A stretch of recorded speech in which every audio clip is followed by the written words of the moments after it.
everybody. Welcome into another Range Marketing Fireside Chat. I'm Range Sales Manager Nate Geary, ahead of our Range Direct in Cannabis Sales. With me today are two great gentlemen from a great partner of Range Marketing's. It's Brian Mayfield and Adam Benko. They're both co-founders of a company called MJ Stack. They're one of our primary referral partners and just general cannabis partners. Brian, Adam, thank you guys so much for joining me here on our Range Fireside Chat podcast. We're really excited to have both of you. Appreciate you having us. Always good to connect, Nate. Awesome. So like you guys, you're all business. Let's kind of get right into the meat and potatoes of our conversation today. We'll talk a little bit about what you guys do in the industry, but first, I think we want to hit on a lot of the pressing matters that are for the industry itself, what you guys are bringing to the industry, and sort of why, if you're a dispensary owner right now listening to this podcast, you might want to turn it up just a little bit, because I think this is going to be a really important conversation for both the business owner, but as two business partners here in the industry, and we've sort of been in the industry for a while. So the first thing I really wanted to get into with both of you guys today is vendor evaluations. Oh my God, it sounds boring as hell, but at the end of the day, a lot of things like making sure that you're properly evaluating your technology partners, your POS partners, your marketing partners, so on and so forth. The list gets longer and longer. You know, I'll start with you, Adam, and kind of getting an understanding of how dispensary owners can find the time to constantly be evaluating all of the technology and software partners that are participating sort of in the business plan, and how that can become a really tedious task when you're sort of tasked with, you know, keeping your business running, making sure your books and your employees are paid, all the important stuff of running a business, and then understanding that in this industry, in cannabis in particular, we're talking about a 21st century software industry, and how difficult can that be to sort of maintain those relationships and understand the value these vendors are bringing you on a month-to-month and week-to-week basis? Yeah, it's a great question. And frankly, the reality of it is, if you're a business owner trying to run a profitable business, staying on top of what your passion is, running a cannabis operation, you don't have the time to go out there and know the latest and greatest of the vendors and the constantly evolving technology and landscape that has come to the cannabis space. New solutions are popping up every day, and you'd be remiss if you're not at least answering some of those calls to check your processes and make sure you're taking advantage of every opportunity, everything that's evolving. But the reality is you don't have that time. So how do you allocate for those resources? I mean, hopefully you lean on a service like MJ Stack, where we've tasked ourselves with evaluating vendors as they come up to know where they fit in each respective marketplace. Because ideally, everyone, if they're evolving a product, you have a market fit. And we want to make sure that those solutions that have a good place in the market have a voice to get paired with that best fit. And it's not always just the loudest vendor that is getting all the business, when they really might not be the ideal fit for a cannabis owner operator. Yeah, Brian, how about you? Anything to add there? Yeah. One thing to add is, you know, a lot of these folks who are getting into the business and getting into the cannabis industry, you know, they start with a passion. Either they have a background, they're passionate about cannabis, or, you know, even they're coming from another retail vertical or another, you know, industry, and they're coming in expecting tools to be almost the same or similar. Or, you know, if they started with a passion and didn't necessarily know some of those other tools and other verticals, they're coming in fresh. And so it is an incredibly nuanced industry. The cannabis technology exists because it is so highly regulated market to market. And so coming in and suddenly having to reevaluate all of these vendors and all of these different solutions is pretty daunting. Yeah, and when you consider the regulatory arm of this, I mean, we could probably have our own podcast dedicated to the regulatory issues and bureaucratic red tape that people sort of have to get through in order just to make a successful business. You know, we all have people that, you know, I've got friends that are in the jewelry space and sell jewelry, and they have every option. They've got every banking option. They've got every social media marketing tool at their disposal. And that is not what exists in this industry. And I think that sort of leads me into my next part of the conversation here, which is sort of the nature of the cannabis industry and the monster that it is. And because we don't have the big box stores or a lot of the big, you know, technology firms sort of embracing the industry as a whole, a lot of that comes down to startup companies, people that are equally as passionate as a retail owner about the industry that wants to bring a solution for that retail owner. So, you know, Brian, I don't know your overall thoughts. I mean, this is a startup based industry, and how, you know, what are some of the hurdles that business owners are undoubtedly going to come across, knowing that we have a lot of companies that are trying things for the first time? Yeah, and you nailed it. I mean, it's an industry powered by startups.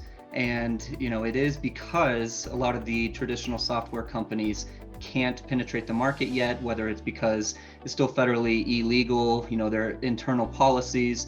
And even when they can and decide that they want to, there's still an incredible amount of development work that needs to be done to catch up to the regulations and the differences from cannabis to other verticals.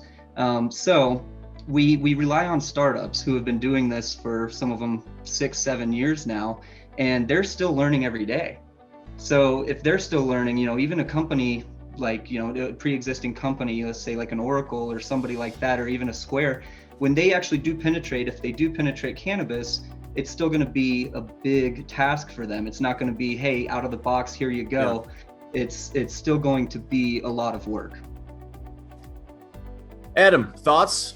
Yeah, and I mean, part of that work is, if you're moving into a space with a legacy system and you're not going to go the startup route, you have to retrofit a product that's already built for something that typically is already bigger than the cannabis industry, whether it be classic retail. To retrofit something that's already well established like that and add the nuances of regulation, that's asking a product to fail pretty much. And you're really trying to square peg round hole. And that's when operators in markets that still allow you to use classic retail solutions end up having a business that fails because they're not using cannabis specific tooling to power their operation. So the necessity it creates to have hyper niche solutions, because there is no one behemoth that you can plug and play, creates opportunity. The caveat of that is you have to make sure all these disparate systems communicate well so that you can have something that gives a close ERP greater than the sum of its parts functionality, so you can run a mature business. And that's the way that this industry is going to evolve and become respected, by having those options readily available and making sure the tech players that are relevant play nicely together to the best end of the operators. And this is sort of, I maybe hesitate to use the word funny. It's ironic, it's comical in a way of, it sort of seems like, government, the industry at times has had to sort of make things up on the fly. And it doesn't fall on me, or I don't seem to forget this in a lot of times, being a technology company in the cannabis space, that all the regulation that exists over these retailers, the people that are selling the product to the end user, all these regulations are in place. However, the regulations for a technology company and how they do business with these retailers, there really isn't that industry watchdog that's ensuring that these startup companies are doing the right thing. Now, of course, just like any startup industry like cannabis is, or maybe unrecognized industry, maybe that's a better word for the industry. It's just not really federally or even at a lot of state levels recognized as a legitimate business or a business model. That comes with scam artists. That comes with people that are joining an industry that is so stringently regulated that you have these technology companies that don't have a lot of regulation, that can kind of come into the marketplace and offer a product that may not really be in the best interest of these retailers. So how do you guys sort of balance the horror stories of everything that you guys provide, myself included, being an SEO and marketing company? I mean, you can go to any industry in the world, in the continental United States, and you can find every business has 3 or 4 horror stories about an SEO or a marketing company, but the same things exist in this industry, whereas you don't have this sort of strict regulation for the technology companies that you do for these actual end user retailers. Yeah, I mean, you are quite literally speaking to one of the core principles that we founded MJ Stack around. I mean, Brian and I worked in the POS space in cannabis, and we realized a lot of the education that people get when they're evaluating these solutions is from these sales reps that they're trying to buy the product from. Does that seem like a little bit of bias? Inherently, obviously. It's like the government telling you how great taxes are. Well, yeah, it's great. You're the government. You're not really talking from an unbiased position, though. Yeah. So what's interesting about that is what we're trying to do with MJ Stack. For those that don't know, we are an absolutely free cannabis technology consultancy to help these operators find those good solutions that are best fit for them and their unique operation based on location, growth plans, etc. Is that ideally we want to be that watchdog. A lot of what our day-to-day is evaluating these vendors and seeing who is actually providing what they're selling. What's the actual experience like when you peel behind the curtain? So eventually we'd love to be someone like a Gartner Magic Quadrant to say how people look in this space, how they compare. The reality is there's a lot of players out there, and we love meeting new ones and finding out what their niche is, because it's an exciting place to be in. Well, Brian, I think a really easy kind of jumping off point from what Adam was saying there is the implementation of this technology. One of the things, you know, being on the marketing and the web side of things, a lot of things, what I notice all the time is we've got these great companies who are coming out with robust technology and great ideas, but the implementation of those ideas at times can become a little scatterbrained. And, you know, I've worked with plenty of great ideas, but then, you know, a company who has this, you know, incredible, it's patented and it's a great technology and it's going to help a lot of pain points for a retailer. However, they don't have an IT person on staff. They don't have somebody in-house that can help you implement those strategies or technologies. And there's a lot of reliance on companies like me, the web company, who on the background has no idea what the ins and outs of your technology are, but you're relying on another company, a third-party company, to actually implement those technologies. How hard can it be for you guys to balance sort of the, hey, this is a great technology, but how are you servicing the client when things go wrong? Because all of us know at the end of the day, no matter how high level the service you're providing, there's always going to be hiccups along the way, whether it's the onboarding process, whether it's the, you know, consumer direct process. These are things that somewhere along the line, things get broken down. And if you have this great technology, but no way to troubleshoot, how difficult does that become in this space when you know that ends up being a majority of these technology companies?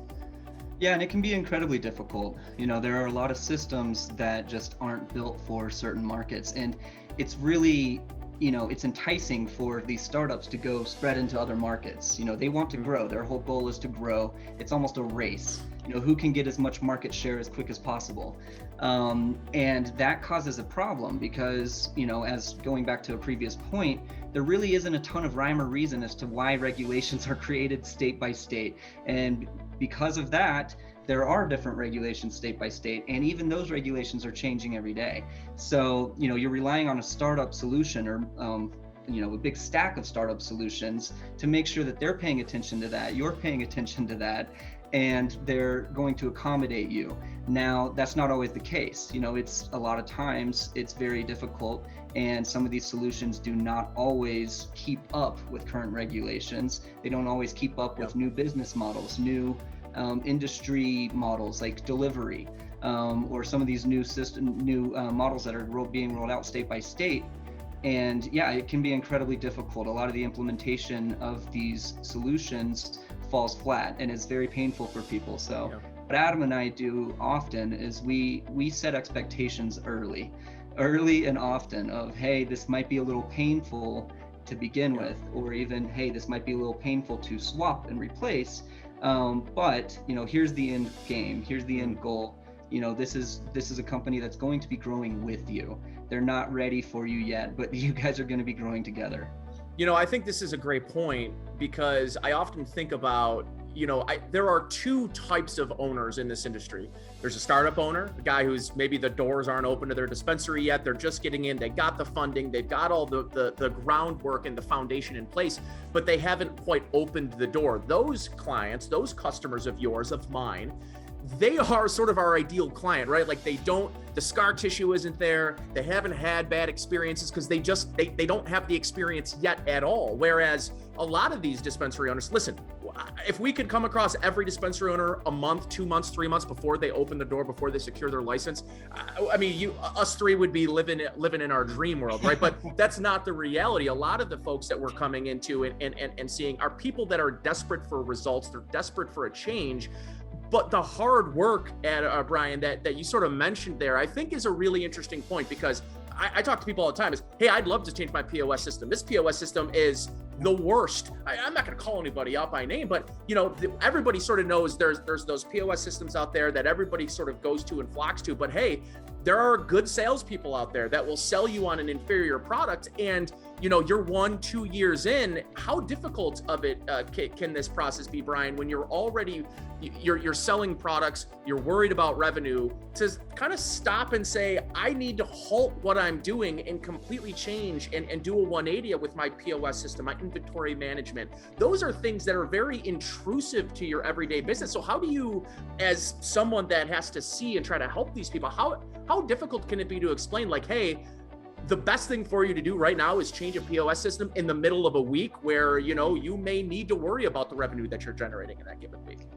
It's very difficult. And if you talk to anybody in the cannabis industry, all three of us included, there's no such thing as a 40-hour work week. Everybody's working.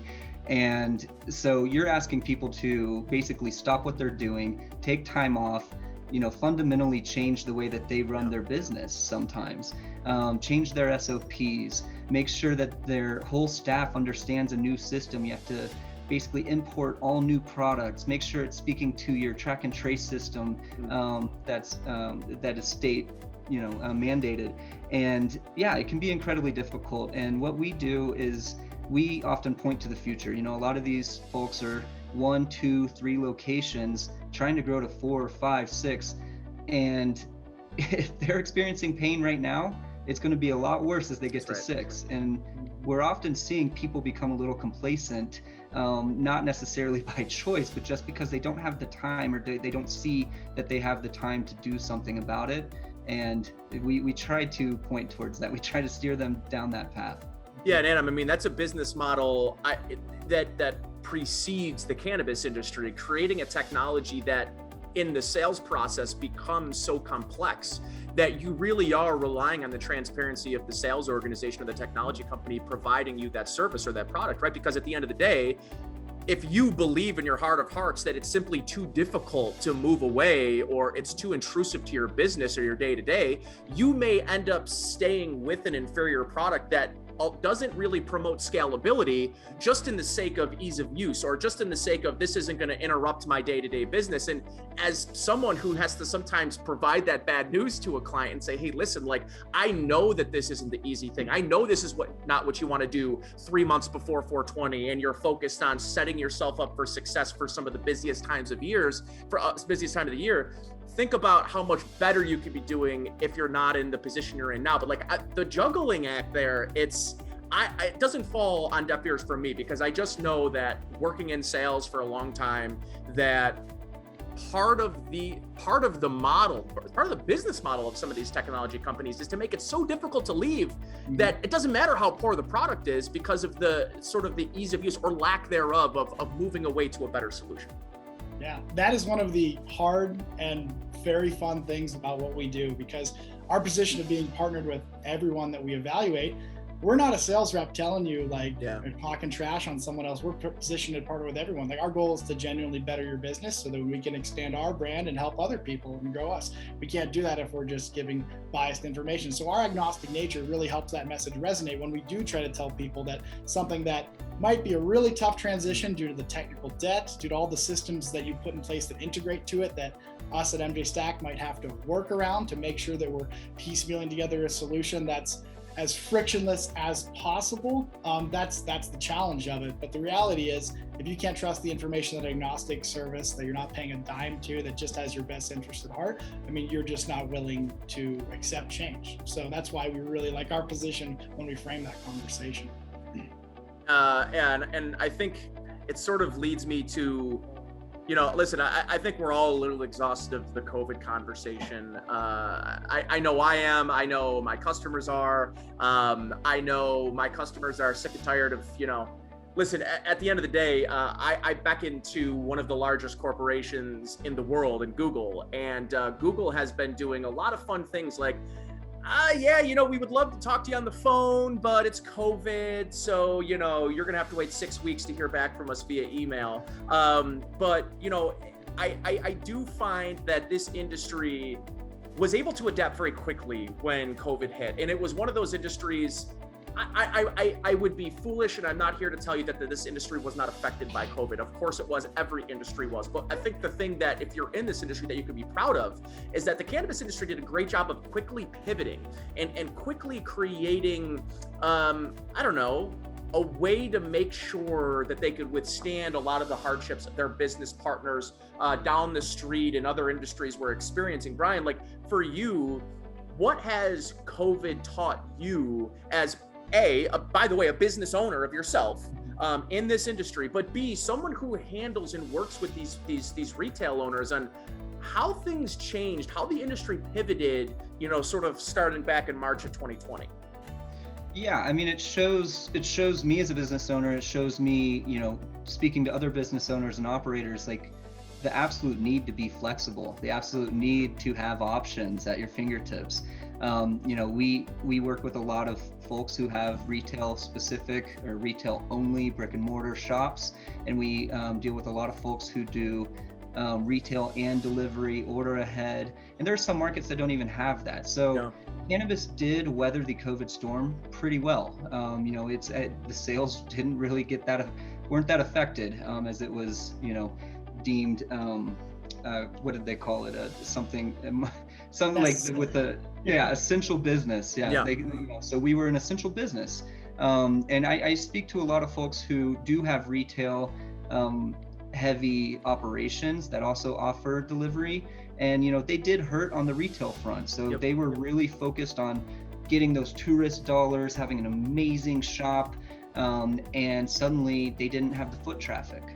So they had to pivot really quickly to be able to accommodate order ahead, set up systems. I was down at some shops in Manitou Springs recently here in Colorado, and they have an amazing operation where they have big tents set up and people order ahead even from the parking lot and go pick up, and people had to pivot, they had to adjust. And so it's really, really important to make sure that the systems that you rely on can accommodate those changes and that you're set up to be able to handle stuff like that. I mean, we saw delivery and order ahead shoot up by about 40-50% during COVID. So it's incredibly important to make sure you have the right software partners here.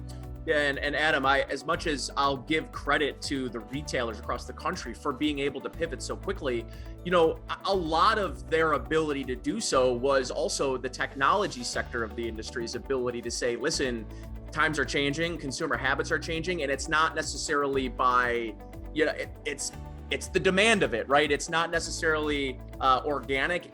There is a global pandemic and things need to change the next day. And I think a lot of the technology companies in this space, to sort of Brian's point here too, is this was a sort of full scale effort. This wasn't, in order to meet the demands of the retailers. I think there's a lot of technology companies that had to take a hard look in the mirror at themselves on what they need to do to make sure that they're bringing the flexibility, the product offerings to the clients that they know that they can be trusted through these times. Because I think the last year and a half has created a really good, I hate to use the word, but it's opportunity, right? And the opportunity is to build lifelong relationships. And if you're able to be there for your client during the most difficult times of COVID, if you're a company now, you've built lifelong relationships that are going to be very difficult to move away from, if you're doing right by your client and you're showing and being pliable and being able to move and pivot yourself in order to meet the demands of your retailers. Yeah. You're saying a lot of buzzwords that allude to a background that Brian and I mutually share. So we used to sell software solutions to developers so that when problems happened with a particular software that they were working on, they could pivot and be agile and effectively iterate and create new product based on the changing customer demands of the marketplace. That happened so tangibly when we were working in Cannabis Tech. It was just it made me very happy to see. But the hard part about it was it shone a spotlight on some of the technology companies that had a less than developed or agile development team. Very rigid. They weren't able to adapt. They just kept chugging along with what their product backlog was prior to a global pandemic happening that changed consumer habits. And that's how you lose. But the other side of it is there were a lot of companies that showed, wow, let's get this, let's change, let's prioritize. And it really shown who had the developed or who had the very advanced development teams that were able to adjust on the fly. The other teams that need to look in the mirror a little bit to make sure that they're catering to those demands as it comes up. Yeah, Nate, we've actually seen a lot of folks in the space at technology companies. There are kind of two different methods, and some people find the middle ground, which tends to typically be a little better these days. But two different methods of approaching the market here. And one of them is, I have a product, let's get out and sell the crap out of it. And they do. And, it works pretty well. There are bugs, they adjust it on the fly. And then something like COVID happens, and guess what? They can't. Because they didn't have that foundation of being an agile, lean, development forward company. And some of the companies out here did, and they did it the right way, where they might not have had the market share that other companies did, but they had a product that was able to be adjusted for the industry as needed. And that was incredibly important for those companies and those customers. Yeah. One of my favorite quotes, Nate, that I just have to share because we're dancing around it is like in the software space, no one really tends to die from murder, from your competition just flat out taking you out. It tends to be suicide when you try to start eating someone else's lunch and you weren't a good fit to eat that lunch. So let's just make sure everyone gets their ideal slice of the pie, and that's what's best for the industry. Yeah, I think it's a great point too. And I think it sort of leads us into a good position to kind of, I do want to highlight what you guys bring to the industry, but I think more so, I think what my sort of where the discussion logically goes is pain points. As a salesperson, being in sales for as long as I have been, over 10 years, I seem to think, pain points are something, or they're a bridge, they're a common ground of, I have a solution for your problem, right? And I think the great thing you guys have done, it's the thing that I think we've sort of gravitated to you for, is you are not creating one bridge for a client. You are opening multiple doors to multiple pain points. And I think it's why your business model is set to, I think, last, to scale, to grow with the industry as the industry undoubtedly grows. I say this to everybody that asks me about what I do. I say, I sell products to people that haven't opened their business yet. And as a salesperson, you can't really ask for a lot more. You can't ask for a lot more to be in an industry that 5 years from now, the people I'll be working with don't even know they want to be in this industry. They don't even know that they want to be a retail cannabis owner until they're here. And 5 years from now, all of a sudden you're working with Range Marketing, you're working with MJ Stack. I think it's the most exciting part of this industry from just a pure sales perspective, but from a solution-based perspective. Talk to me a little bit, Adam, just about, the doors that you guys are able to open for these people and why I think for you, and I know it is for me, why it's so fulfilling. Yeah, absolutely. So, it kind of goes back to what we started this off talking about, how an owner operator just really doesn't have the time to assess solutions as they come up. So, the partners that we had when we started MJ Stack, we now have 5 times more than that. Yeah. And I'd say 60% of them I'd never heard of, even after I worked in Cannabis Tech for 2-3 years before that. So it's exciting for us to stay on top of that and introduce those to these operators as they look to grow their business, because they just don't have the time to evaluate. So when people come to us, and my favorite is not when someone comes and says, I need a new point of sale, or I need a new e-commerce experience. I love when they say, I'm not getting enough traffic to my website. My online sales need to be better. Because now, instead of them assuming the problem is technology, we can break that down, layer it down, all the things that pour into that core solution. And in the end, we're trying to solve those problems by enabling them with technology. And we have the connections to do that in a, hopefully, the intent is very harmless and very feel safe to vent, since we're not selling a particular solution. So. Yeah, and Brian, I think the one thing that really stood out to us is, and I know Adam briefly touched on it earlier, but the idea that your business model is really, it's client first, right? And it goes as far as, hey, we're here to offer you a service that doesn't cost you anything, and in order for our partners to bring the best possible solutions to the table, you're creating a competitive environment for retail owners to sort of be sought after. And I think that's such a unique model, because I think a lot of times, as much as I seek out clients, or I'm out there, I think it means something to a client, to an owner of a business, that like, I've got a third-party company. I've got these guys that I know and I trust that are out there actively bidding the best interest of my business out to trusted, qualified businesses. I just think, for me, the business model made sense for you guys from day one. But like for me, Brian, how much of that for you, and I'll kind of pose the same question to you, and obviously the free model here is I think the money, it's the breadwinner of it, of course, but what is fulfilling afford for you, knowing that you're able to provide this service and allow good quality companies that compete for business? Yeah, it's really fulfilling because, like Adam mentioned, half of our partners, if not more, we hadn't even heard of, and we've been in the cannabis space for, 3 years. And it creates a lot of competition. It creates a better environment for everybody, because people are trying to really get back to those development roots where they're developing the right features. They're making sure that they're ready for a market before they try to penetrate it. Because Adam and I offer a service that can basically cut through the noise here for owners and operators. We can cut through the noise of sales people that are really good at their job, who, hey, do we, an owner and operator on a demo with them, and they're saying, hey, I really need to have, out the door pricing, or I need to have X, Y, or Z. Salesman's gonna dance around that if they don't have it. They're always going to. They're quota driven. Adam and I aren't, and we work very, very, very heavily, if not completely, on word of mouth. So we have to have the client's best interest in mind. If we place a service that ends up, not being a great service just because we liked the team over there or something like that, it's not gonna go well for us. We're not gonna be in business much longer. So we're in a unique position to really cut through the sales. We're not salesmen, we're consultants.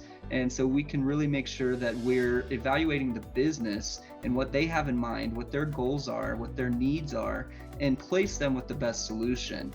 And yeah, if we're sending almost everything to a few certain solutions, it's going to drive the others to say, hey, we need to catch up. We need to do something about this. We need to be better in these markets.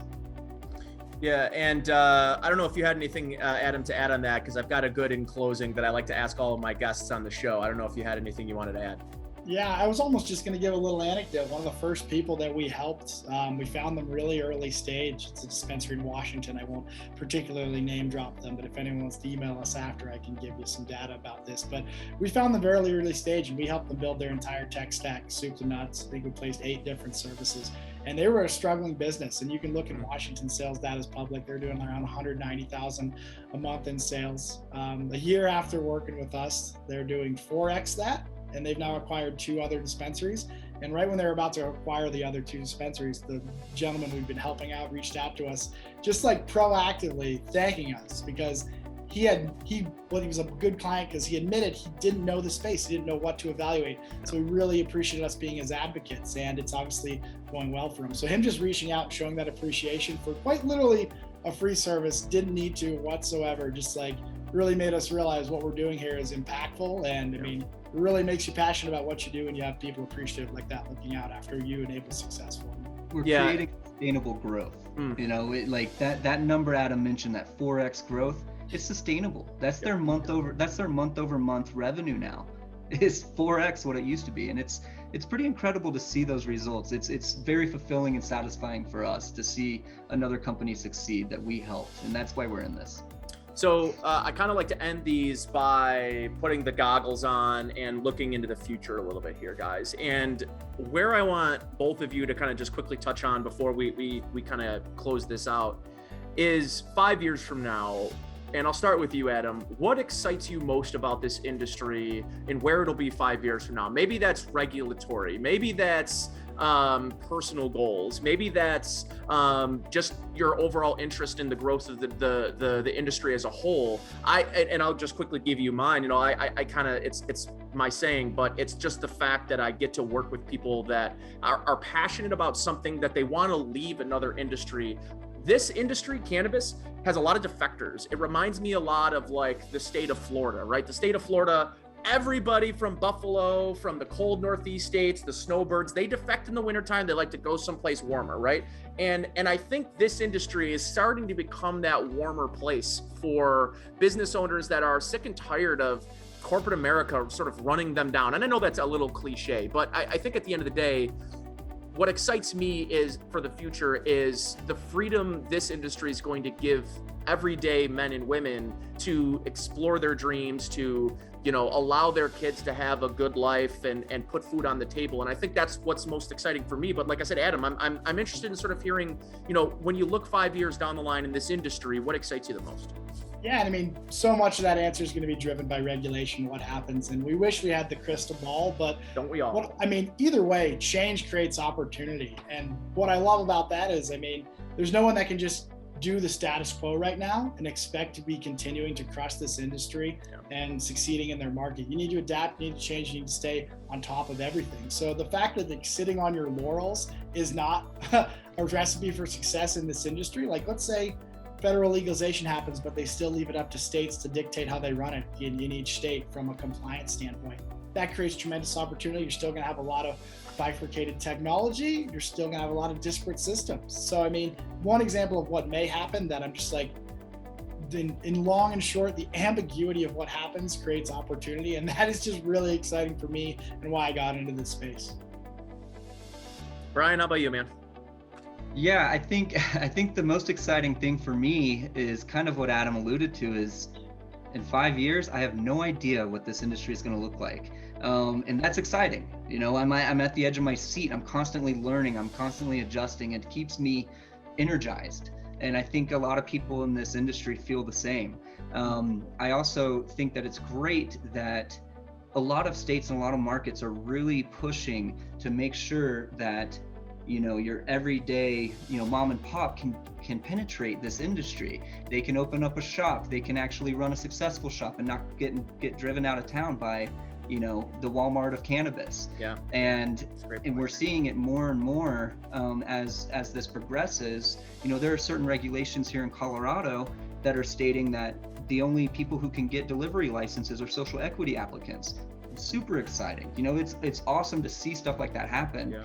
And that kind of pairs well with what we're doing, and what I'm really excited about is we help MSOs. You know, we work with MSOs, we work with large chains, but we really specialize with mom and pops, you know, 2 locations, 5 locations, 10 locations, people who want to grow, who started with one shop in a dream.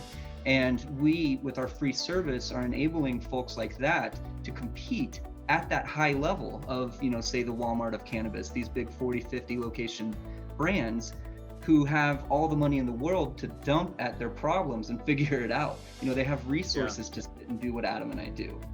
We do this for, you know, a lot of people who don't.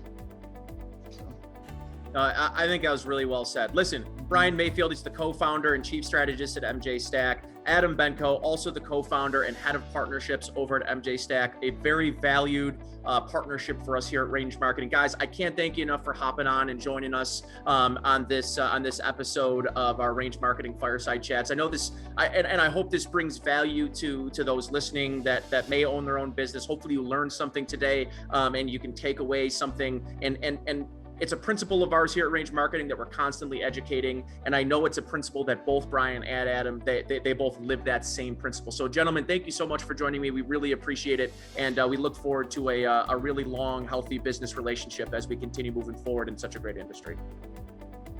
Absolutely. Yeah, it's great talking to you as always, Nate. Thanks for having us. Absolutely. Thank you so much for your time. Awesome, guys. Go MJ Stack. Yeah.